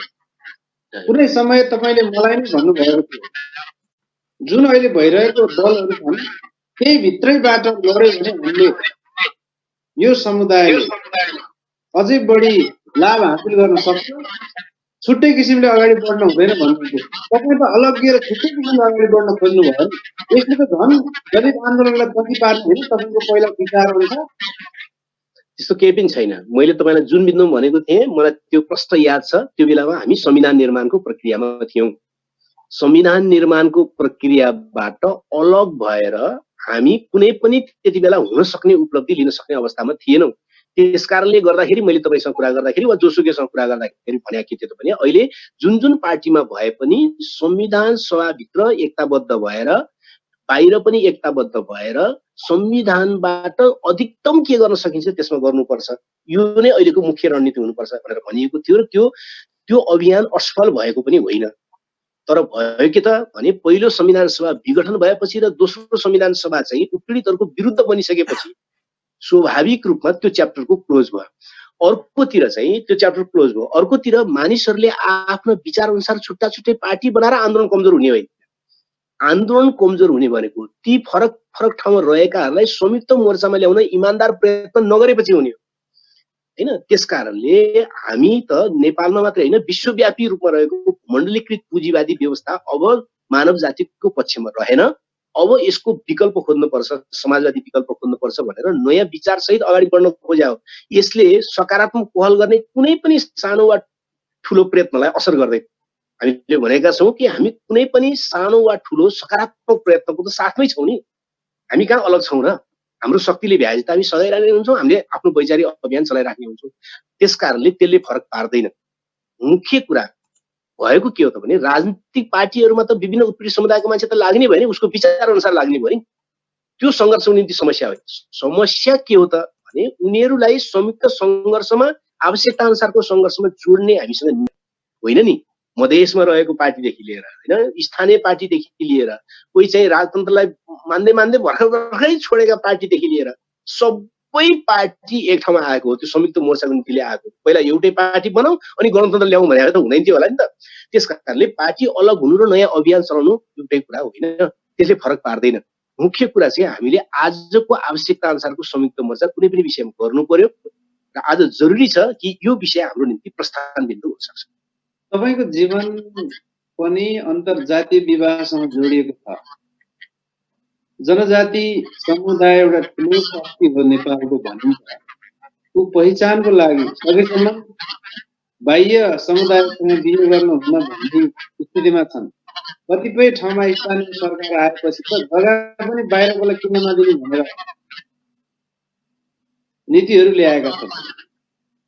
भनेपछि दलितले चाहिँ दलित पहिचान त्याग्ने, अन्तर्घुलनमा अन्ततः जाने भन्छ, जनजातिले चाहिँ हाम्रो पहिचानलाई जसरी पनि बचाउने भन्छ। त्यो सहकारीको यसमा के एउटा एकबद्धताको कुरा गर्नुभयो, के सम्भावना कसरी हुन्छ? त्यो त यस्तो विषय भयो। दलितले अन्तर्घुलनमा जाने भनेको चाहिँ अन्तर्जातीय विवाहमा जाने भने होइन है, फेरि एकदम अर्को भ्रम नपर्छ हैन। तिनै किसिमबाट अन्तर्जातीय विवाह भनेको चाहिँ मानिसले यदि तपाईँ प्रेमको अनुमति दिनुहुन्छ भने, प्रेम गर्ने अथवा जोडी छान्ने अनुमति दिनुहुन्छ भने तपाईले अन्तर्जातीय विवाह वा अन्तर्जात विवाहलाई तपाईले रोक्न सक्नुहुन्न, रोक्न मिल्दैन हैन। अब जहाँसम्म आदिवासी जनजाति आन्दोलनको प्रश्न छ, मेरो बुझाइमा आदिवासी जनजाति आन्दोलनले अन्तर्जातीय विवाहलाई प्रोत्साहित गर्दैन। हुन्छ नि यो समस्या हैन। अन्तर्जातीय विवाहलाई उसले प्रोत्साहित चाहिँ गर्दैन, तर फेरि उसले त्यसको विरुद्ध पनि जाँदैन, किनकि त्यो त मान्छेको व्यक्तिको अधिकार हो, व्यक्तिको अधिकार। त्यस कारणले गर्दाखेरि पीडितहरूको बीचको एकताको निम्ति यस्ता विषयहरूले कुनै पनि रोक्ने कुरा म देख्दिनँ। रोकेको पनि छैन, रोक्दा पनि रोक्दैन। किनकि फेरि कस्तो हो भने यो त व्यक्तिको आफ्नो रुचिसँग सम्बन्धित कुरा हो, विवाह भन्ने कुरा त हैन। त्यो कुनै समुदायले त्यसलाई रोक्ने भन्ने कुरा होइन। यदि प्रेमको अधिकार हामी मान्छौँ भने अन्तर्जातीय विवाह कसैको निम्ति विरोधको विषय बन्दैन। कसैले त्यसलाई प्रोत्साहित बढी गर्ला उसको आवश्यकताको कारणले, कसैले त्यसलाई प्रोत्साहित कम गर्ला, त्यो मात्रै। अब हामी कार्यक्रमको अलिक फरक मोडतिर आइपुगेका छौँ। धेरै कुरा भन्दा पनि तपाईँले यो परम्परागत संहिता दलित मैत्री संहिताको बिचमा भिन्नता छ र हामी चाहिँ नयाँ किसिमको संहितामा जानुपर्छ भन्ने वकालत गर्नुभयो। अहिले गइरहेछ कता यो संहिता? नेपालको संहिता त यो चौथाइ संहिता भयो के, यो अर्ध संहिता पनि भएन, चौथाइ संहिता भयो। कसरी चौथाइ संहिता भयो भन्दाखेरि चाहिँ अब सिङ्गो प्रदेश बनाएको छ, सरकार बनाएको छ, तर आफ्नो पुलिसै छैन हैन। किनकि आफ्नो पुलिस चलाउनलाई त केन्द्रको पुलिस आएर बस्छ हैन। अब पुलिस पनि चलाउन नपाउने सरकारलाई त्यहाँको चाहिँ जनताले, त्यहाँको चाहिँ अरू निकायले कसरी मान्छ? मान्दैन हैन। अब चाहिँ जहाँ चाहिँ जिल्ला भन्ने अवधारणै छैन, नक्साङ्कनै छैन, अब त्यहाँ लगेर चाहिँ सिडिओ राखिदिन्छ हैन। अब भनिसकेपछि अब सिडिओ गएर बसिसकेपछि र त्यो केन्द्रले पठाउने भइसकेपछि अब त्यहाँको गाउँपालिका अध्यक्ष र नगरपालिका अध्यक्षलाई कसले मान्ने? किन मान्ने? त्यो शक्तिशाली किन हुने हैन? हुँदा त संस्कृत भाषा चाहिँ प्राविमा पढाउनु पर्छ भनेर केन्द्रले निर्णय गर्छ नेपालमा हैन। भनिसकेपछि यो चाहिँ के भयो त भने संहिता गाँडो भएकाहरूले लागू गरेको संहिता भयो के यो हैन। संहिता पटक्कै मन नपराउनेहरूले लागू गर्न खोजेको संहिता भयो भनेपछि यो त लागू हुने कुरा छैन। यो चौथाइ संहितातिर गयो हैन, जसले विकृति मात्रै लाउँछ। यसले चाहिँ कुनै आम जनताको जीवनमा फेरबदल ल्याउन यो एउटा औजार बन्न सक्दैन। अन्तमा एउटा प्रश्न राखेर म बिदा हुन्छु र केही यहाँ उपस्थित हुनुभएका प्रश्नकर्ताहरूलाई म फोरम उपलब्ध गराउँछु। अन्तर्घुलन नेपाली समाजमा जबरजस्त अगाडि बढ्दैछ। आनी बानीमा अन्तर्घुलन भइसकेको छ, उठबसमा भइसकेको छ, आउजाउमा भइसकेको छ, तर जहाँ विशेष रूपले हुनुपर्ने त्यहाँ चाहिँ भएको छैन भन्न सक्छौँ हामी। रुकुम घटनालाई पनि जोडेर अब यो जातीय मुक्ति वा जात व्यवस्थाको उन्मूलनका सन्दर्भमा भनेको अन्तर्घुलनको सिद्धान्तको कुरा चाहिँ तपाईँको प्रश्नसँग सम्बन्धित छैन हैन। तपाईँले भनेको अन्तर्घुलन चाहिँ के हो त भने मानिसहरूको बिचमा, विभिन्न जातिहरूको बिचमा, प्रदेशहरूको बिचमा चाहिँ व्यापारिक ढङ्गले वा आर्थिक ढङ्गले वा सांस्कृतिक ढङ्गले यो कुरा चाहिँ उठबस भइसक्यो, सँगसँगै हिँड्ने कुरा भइसक्यो, उस्तै उस्तै आनी बानीमा जाने काम भइराखेको छ भनेको हो। त्यो सामाजिक ढङ्गले भनेको कुरा तपाईँको कुरा ठिकै छ, त्यो त हो नि। रोड खुलेपछि नै पूर्व पश्चिम मान्छे हिँड्न थाले हुन् नि, त्यो त के कुरा भयो हैन। रोड खुल्छ, स्कुल खुल्छ, क्याम्पस खुल्छ हैन, त्यसपछि इत्यादि गरेर उद्योग धन्दा खुल्ला वा कृषिलाई सहकारीकरण होला इत्यादि भएपछि मान्छेहरू एक आपसमा जोडिन पुग्दछन्। त्यसलाई भनेको त्यो कुनै सिद्धान्तको कुरा होइन कि त्यो सामाजिक अन्तर्घुलन वा भेटघाट वा इत्यादिको कुरा भयो। तर हामीले भनेको मैले भनेको सामाजिक अन्तर्घुलनको कुरा चाहिँ जाति उत्पीडित जातिहरूको मुक्तिको सन्दर्भको सिद्धान्तको कुरा गरेको थिएँ। त्यो प्रसङ्ग फरक हो। त्यो भनेको चाहिँ अहिले भएन, अहिले त झन् उल्टोतिर जान खोज्यो किनकि उत्पीडितहरू माथि आउने प्रक्रिया जो चल्न खोजेको थियो त्यसलाई पनि प्रतिगमनतिर लान खोजियो भनेपछि अन्तर्घुलनतिर हामी गइरहेका छैनौँ। अहिले त हामी झन् उत्पीडनतिर गइरहेका छौँ, नयाँ रङ्ग रोगन सहित होइन, नयाँ कलेबर सहित भन्छ नि होइन, बोतल चाहिँ अब चाहिँ नयाँ रक्सी चाहिँ पुरानो भन्ने उखान छ नि, भने जस्तो ठाउँतिर गइरहेका छौँ हामी। त्यस कारणले अन्तर्घुलनतिर गएर, अन्तर्घुलन भनेको के बुझ्नु भएन त भने अन्तर्घुलन भने त मान्छेसँग भेटघाट गर्ने सँगसँगै बसेर खाने मात्रै बुझ्नु भएन। अन्तर्घुलन भनेको उत्पीडितहरूलाई राजनैतिक, आर्थिक र सांस्कृतिक बहिष्करणको मुद्दाबाट अलग गर्न सक्ने, उनीहरू अरू सरहको हुन पाउने अवस्थालाई नै अन्तर्घुलन भने हो। त्योतिर चाहिँ समाज गइरहेका छैन होइन। त्योतिर लानका निम्ति चाहिँ हामीले गम्भीर बहस, छलफल र नयाँ दिशा तय गर्नुपर्ने भएको छ। आवाज आएन। यहाँ उपस्थित हुनुभएका साथीहरूको केही प्रश्न छ भने राखिदिनुहोस्। अन्तमा आवतेजी। हजुर भन्नुहोस्। घट्यो, कोही बोल्दै हुनुहुन्छ? हजुर सर, म एउटा प्रश्न राखौँ कि भनेर। जस्तो जनयुद्धको उठानले त्योसँगै जोडिएको जस्तो देखियो र त्यो सफलताले हेर्दाखेरि एक हिसाबले भन्ने हो भने दलितको मुद्दा एक हिसाबले यो अलिकति सम्बोधन भयो भने जस्तो पनि देखियो। यो जनयुद्धले त्यो सम्बोधन गर्यो र त्यो एक हिसाबले हेर्दाखेरि त्यो अलिकति राम्रै सफलता पाए जस्तो देखियो। तर त्योभन्दा पछाडि पनि जातीय निकायबाट राम्रै रकम यो दलितको मुद्दामा खर्च हुँदै आएको छ र केही अभियन्ताहरूको वर्ग रूपान्तरण जस्तो पनि देखियो। तर समस्या चाहिँ जहाँको त्यही भइरहने, यत्रो उहरू भयो, जति पनि हाम्रो एक्सर्साइजहरू भयो यो मुद्दा सम्बोधनको लागि, तर समस्या त उस्तै रहने। यो कसरी हल होला एउटा कुरा। अर्को कुरा चाहिँ अबको केही वर्षमा अथवा 20-25 वर्षमा जति पनि यो दलित युवाहरू, जनजातिहरू जति बढी शिक्षित हुँदै जाने, जति धेरै बुझ्दै जाने, त्यति धेरै चाहिँ अलिकति यो सामाजिक टकरार बढ्दै जाने जस्तो देखिन्छ। र यो तपाईँलाई यो पछि सामाजिक द्वन्द्व पनि निम्तिने जस्तो केही खतरा देख्नुहुन्छ? धन्यवाद। अब धेरैवटा प्रश्न चाहिँ नगरौँ, यसमै सक्नुपर्छ होला ताराजी है। अरू बेलामा छलफल गरौँला। म यसको बारेमा चाहिँ भनिहालौँ। माओवादी जनयुद्धको कारणले चाहिँ दलितहरूमा चाहिँ अलिक फेरबदल आएको इत्यादि देखिएको थियो, तर जहाँको त्यही समस्या भयो भन्ने जुन कुरा छ, अघि मैले यसको व्याख्या अलिक व्यवस्थित गरेको थिएँ जस्तो लाग्छ कि माओवादी जनयुद्ध वा विभिन्न जनआन्दोलनहरू वा विभिन्न प्रगतिशील रूपान्तरणका क्रियाकलापहरूले पहिलो संविधान सभाको चुनावसम्म आइपुग्दाखेरि एउटा सिङ्गै समाजलाई तरङ्गित गर्ने गरी नयाँ मान्यता र नयाँ उत्साह स्थापना गरेको थियो। दलितहरू, महिलाहरूलाई अगाडि ल्याएको थियो र हिजोदेखि दमन गर्नुपर्छ भन्ने मानसिकता र त्यस्तो मनोविज्ञान भएका मान्छेहरूको दिमागमा चाहिँ ओहो त्यस्तो मात्रै होइन रहेछ, सबै अगाडि आउन सक्दा रहेछन् भन्ने खालको नयाँ भाव पैदा भएको थियो।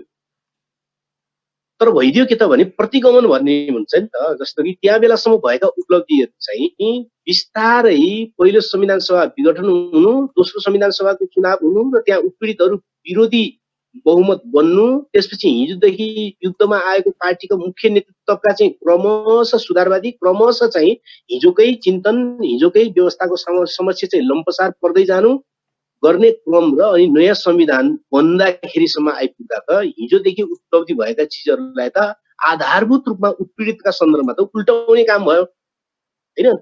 भनेपछि जहाँको तै भनेर जो शब्द तपाईँले प्रयोग गर्नुभयो, जहाँको तै किन भयो त भन्दाखेरि राजनैतिक रूपमा उल्टिएपछि त्यस्तो भएको हो होइन। राजनीतिक रूपमा उल्टिएपछि त्यस्तो हुन्छ किनकि लडाइँमा हारेपछि त उत्पीडित त हार्या हो नि होइन। संविधान बन्ने बेलासम्म पुग्दाखेरि त नेपालका सम्पूर्ण उत्पीडितहरू हारिसकेपछि उत्पीडकहरू हावी भएर बनाएको संविधान पनि कानुन अनुसार लागू हुने भनेर लेख्या हो नि। त्यहाँ संविधान कतै कानुन अनुसार लागू हुन्छ त होइन। मुख्य मौलिक अधिकार के मौलिक अधिकार चाहिँ कानुन अनुसार लागू हुने भन्ने सम्मको कुरा हालियो। जबरजस्ती पहिलो संविधान सभाले बनाएका राम्रा कुराहरू काट्ने कुरा गरियो र यस प्रकारको संविधान चाहिँ बनाइएको हो। त्यस कारणले राजनीतिमा प्रतिगमन भयो, राजनीतिमा उल्टियो, उत्पीडितहरू हार्ने स्थिति बन्यो। त्यस कारणले गर्दाखेरि जहाँको तै हुने स्थिति बनेको हो एउटा कुरा।